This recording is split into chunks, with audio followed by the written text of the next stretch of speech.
été médiocre. Le rectorat on donné lieu à rien du tout.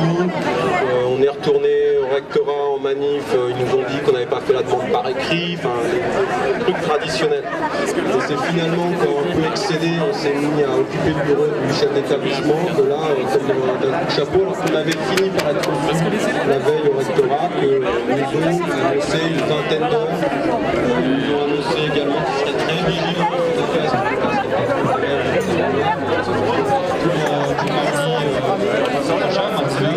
Voilà, on ne sait pas là. De nos collèges, je vois pas grand monde. On est un peu plus ou pas. Alors en fait là le mouvement c'est lié à la nouvelle, ce qu'on appelle la DHG, c'est-à-dire les moyens qui sont donnés aux établissements pour pouvoir fonctionner en enseignement. Et en fait tous les collèges de France et là du département sont particulièrement touchés, c'est-à-dire qu'on va se retrouver avec moins de classes et plus d'élèves par classe et moins d'enseignants. Voilà. C'est inadmissible. Ce qui se passe aussi au niveau des tests. On a un collège en croissance démographique. Qu'est-ce qui se passe?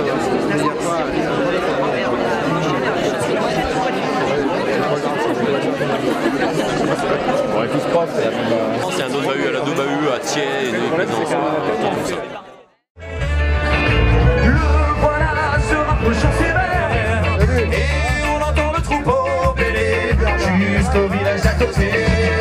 Grand loup, attention à toi, l'alerte a été sonnée.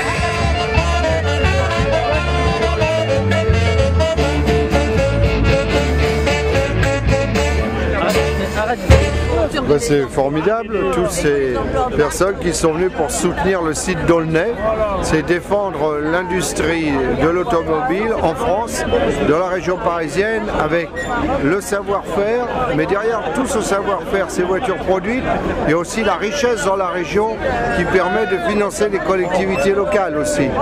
Et en arrachant Aulnay à ce site-là, c'est toute une région qu'on appauvrit. C'est honteux, mais pour ces gens-là, il n'y a que les dividendes qui comptent et les queues au Resto du Cœur leur sont indifférentes. C'est qu'on est tous ici rassemblés pour la défense de l'industrie française et dans cette industrie il y a PSA Aulnay parce que PSA Aulnay c'est 3000 emplois, c'est 10 000 emplois induits, c'est des hommes et des femmes qui ont du savoir-faire, qui sont capables de construire des belles voitures et on veut pas que tout ça soit gâché. Voilà. On veut que tout ça reste et puis on veut que nos jeunes dans les villes autour ils trouvent du boulot à PSA Aulnay, donc il faut que l'entreprise reste ouverte. Et pour ça, on est tous là, on se bat tous. Voilà. On fait la relève des anciens. Ah oui, mon frère. En même temps, c'est mon esprit Carmen. J'amène le blues avec un bras, il peut te lâcher, dis-moi Gandhi. Je crois que tu finis dans mauvais coton, vas-y, dégage. Qu'est-ce que du coup, dans ma chanson, on n'y pense même pas. Le roi. Et alors à Bagnolet, les camarades sont très contents d'avoir retrouvé quelqu'un de la famille. Je suis le roi.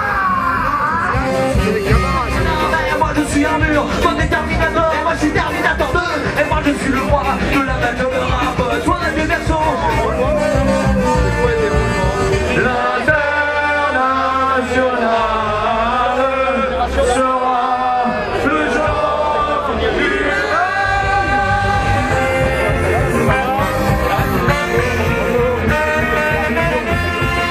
le roi de la battle, débarque en cercueil, le roi de la battle.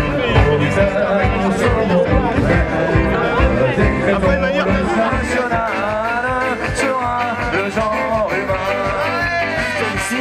et en particulier, quelques personnalités. Alors je sais que l'exercice est périlleux parce qu'à tous les coups on en oublie que je vais citer qui sont ici. Alors on va essayer de commencer par ce qui peut paraître le plus loin, c'est-à-dire un député européen. Remercier Patrick Le Yarrick, qui est député européen, Front de Gauche, Parti communiste, et par ailleurs directeur d'un journal qui souvent parle plutôt en bien de nos luttes. Remercier également plusieurs députés de ce département qui sont présents.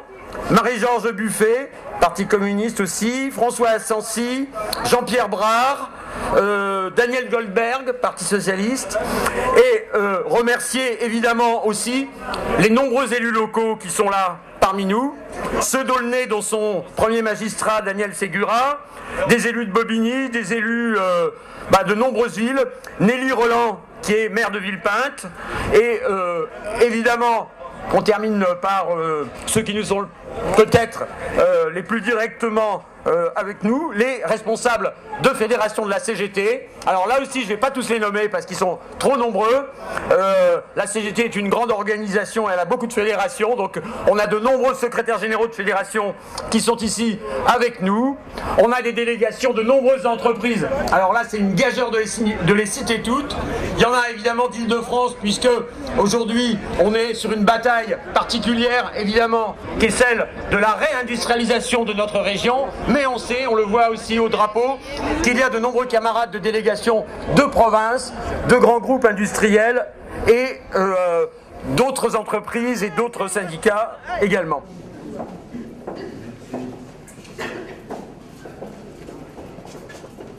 Ça, c'est le kiosque le plus gros débit du monde. Le journal Le Monde, tous les jours, nous sommes les premiers servis, normalement.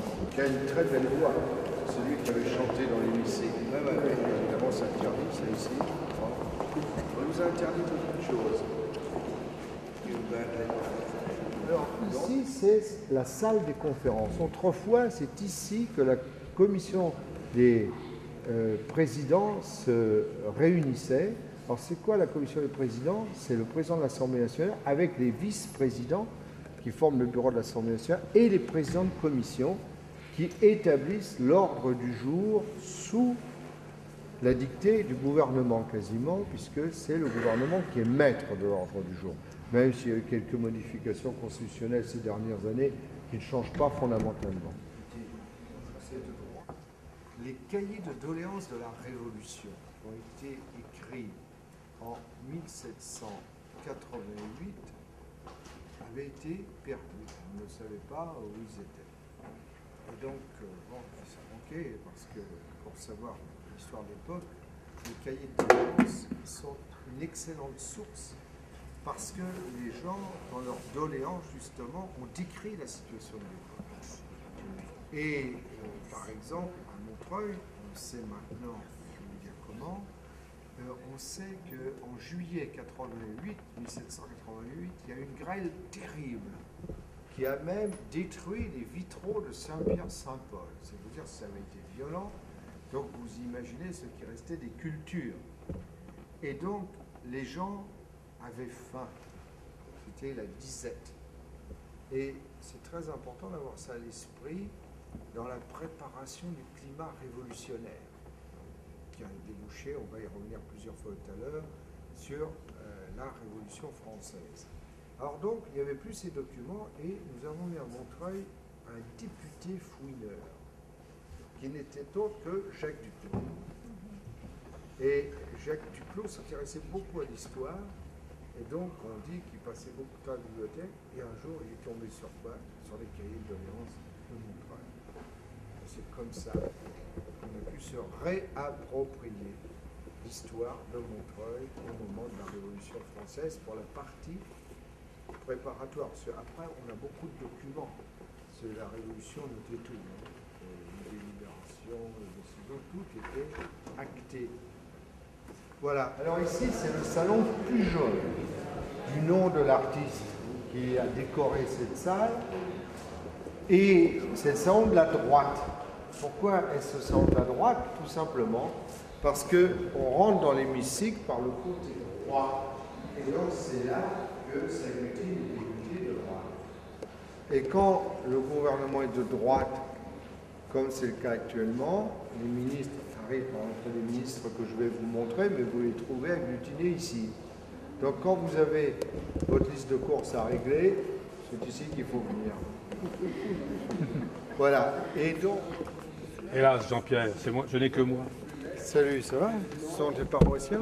Ce sont des paroissiens. Et ce sont les tiens. Voilà. C'est un collègue de l'UMP, mais qui est sympa.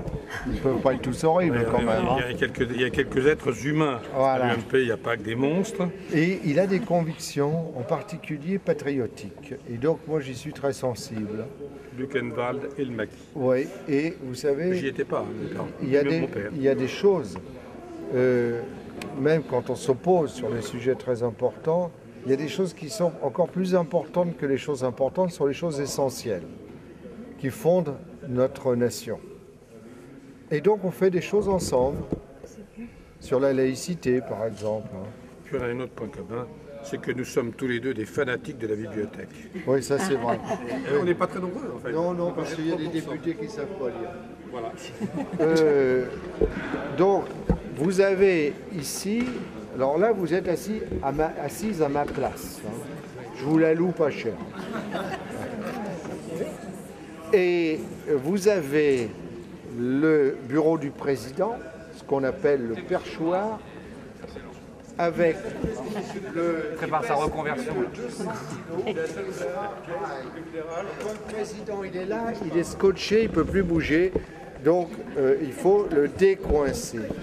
Derrière, vous avez ce qu'on appelle le service de la séance, avec le secrétaire général de l'Assemblée qui sont là pour assister le président ou le président de séance, puisque peut présider le président lui-même, Bernard Accoyer actuellement, ou l'un des vice-présidents, et le bureau de l'Assemblée est en gros formé à la proportionnelle des groupes. Et le vice-président socialiste, c'est qui actuellement? Là, il y a Malo, Jean. Il est en c'est Jean Malo. Ouais. Jean Malo. Alors, vous avez donc l'orateur, c'est la tribune de l'orateur ici, et quand un député intervient dans le débat, il intervient dans la discussion générale de la tribune et sur les amendements de sa place.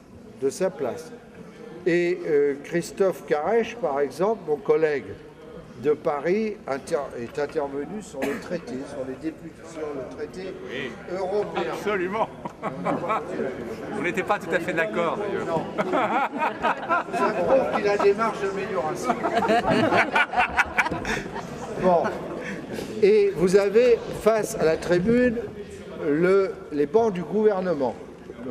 Et alors là, vous avez le Premier ministre et tous les autres, ceux que vous voyez à la télé. Et vous avez, juste après, le banc de la commission des commissions. Vous avez le président de la commission, son représentant, et le rapporteur. Pour chaque projet de loi, pour chaque proposition de loi, je vous expliquerai la différence entre un projet et une proposition. Il y a un rapporteur, donc qui présente le projet comme il a été adopté dans la commission et qui ensuite réagit à chaque amendement. C'est-à-dire qu'il donne son avis comme rapporteur si l'amendement est acceptable ou non.